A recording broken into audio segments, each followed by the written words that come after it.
ಶ್ರೀ ರಾಘವೇಂದ್ರ ಸ್ವಾಮಿಗಳು ತಮ್ಮ ಜೀವನದಲ್ಲಿ ಮತ್ತು ತಮ್ಮ ಬೃಂದಾವನ ಪ್ರವೇಶದ ನಂತರವೂ ಅನೇಕ ಪವಾಡಗಳನ್ನು ಮಾಡಿದ್ದಾರೆ. ಈ ಪವಾಡಗಳು ಅವರ ದೈವಿಕ ಶಕ್ತಿ ಮತ್ತು ಭಕ್ತರ ಮೇಲಿನ ಅಪಾರ ಕರುಣೆಯನ್ನು ತೋರಿಸುತ್ತದೆ.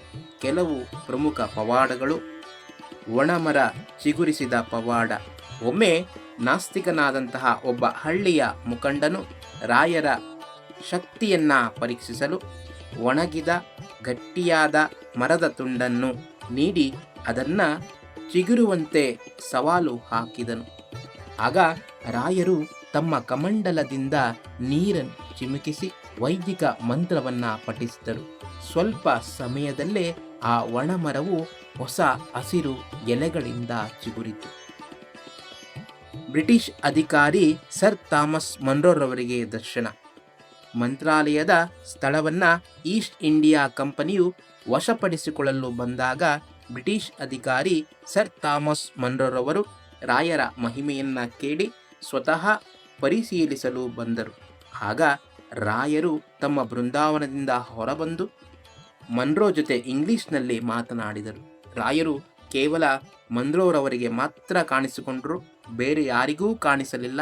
ಈ ಘಟನೆ ಮದ್ರಾಸ್ ಗೆಜೆಟ್ನಲ್ಲಿ ದಾಖಲಾಗಿದೆ. ಮೃತ ಮಗುವಿನ ಜೀವದಾನ. ಒಮ್ಮೆ ರಾಯರ ಶಿಷ್ಯ ರಘುನಾಥರಾವ್ ಅವರ ಮಗು ಆಕಸ್ಮಿಕವಾಗಿ ಮಾವಿನ ಹಣ್ಣಿನ ರಸದ ದೊಡ್ಡ ಪಾತ್ರೆಯಲ್ಲಿ ಮುಳುಗಿ ಸಾವನ್ನಪ್ಪಿತ್ತು.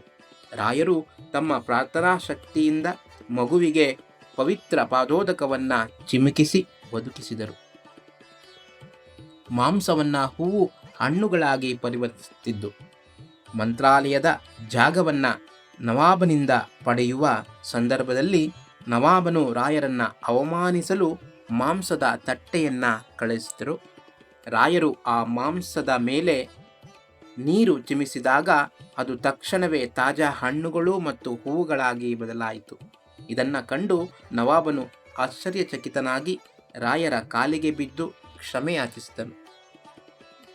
ಬಂಜರು ಭೂಮಿಯಲ್ಲಿ ನೀರು. ಒಮ್ಮೆ ಪ್ರಯಾಣ ಮಾಡುವಾಗ ರಾಯರ ಅನುಯಾಯಿಗಳು ನೀರಿಲ್ಲದೆ ಬಳಲುತ್ತಿದ್ದರು. ಒಣ ಮರಳನ್ನು ತಮ್ಮ ಕೈಗಳಿಗೆ ತೆಗೆದುಕೊಂಡು ಮಂತ್ರವನ್ನು ಪಠಿಸಿದರು. ತಕ್ಷಣವೇ ಅಲ್ಲಿ ಶುದ್ಧ ನೀರು ಹರಿಯಿತು. ಎಲ್ಲರ ಬಾಯಾರಿಕೆ ತೀರಿತು. ಅಪ್ಪಣ್ಣಾಚಾರ್ಯರ ಸ್ತೋತ್ರ ಪೂರ್ಣಗೊಳಿಸಿದ್ದು. ರಾಯರು ಜೀವ ಸಮಾಧಿ ಹೊಂದಿದಾಗ ಅವರ ಶಿಷ್ಯ ಅಪ್ಪಣ್ಣಾಚಾರ್ಯರು ತುಂಗಾಭದ್ರಾ ನದಿಯ ಆಚೆಯ ದಡದಲ್ಲಿದ್ದರು. ನದಿ ತುಂಬಿ ಹರಿಯುತ್ತಿದ್ದರೂ ಅವರು ನದಿಯನ್ನು ದಾಟಿ ಬರುವಾಗ ತಮ್ಮ ಗುರುಗಳ ಮೇಲಿನ ಭಕ್ತಿಯಿಂದ ಶ್ರೀಪೂರ್ಣಬೋಧ ಸ್ತೋತ್ರವನ್ನು ರಚಿಸುತ್ತಾ ಬಂದರು.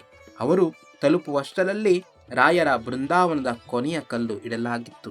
ದುಃಖದಿಂದ ಆಚಾರ್ಯರಿಗೆ ಸ್ತೋತ್ರ ಮುಗಿಸಲು ಸಾಧ್ಯವಾಗಲಿಲ್ಲ. ಆಗ ಬೃಂದಾವನದ ಒಳಗಿಂದಲೇ ಸಾಕ್ಷಿ ಹಯಾ ಸ್ತೋತ್ರಹಿ ಎಂಬ ಕೊನೆಯ ಸಾಲು ಕೇಳಿಬಂತು.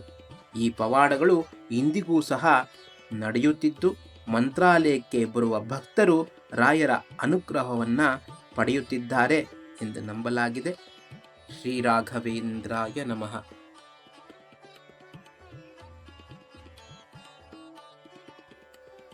ಶ್ರೀ ರಾಘವೇಂದ್ರ ಸ್ವಾಮಿ ಮಠದ ದರ್ಶನ ಸಂಕಲ್ಪದಲ್ಲಿ ಶ್ರೀ ರಾಘವೇಂದ್ರ ಸ್ವಾಮಿಗಳ ದೈವಿಕ ಬೋಧನೆಗಳ ಮೂಲಕ ಈ ಆಧ್ಯಾತ್ಮಿಕ ಪ್ರಯಾಣದಲ್ಲಿ ನಮ್ಮೊಂದಿಗೆ ಸೇರಿದ್ದಕ್ಕಾಗಿ ಧನ್ಯವಾದಗಳು.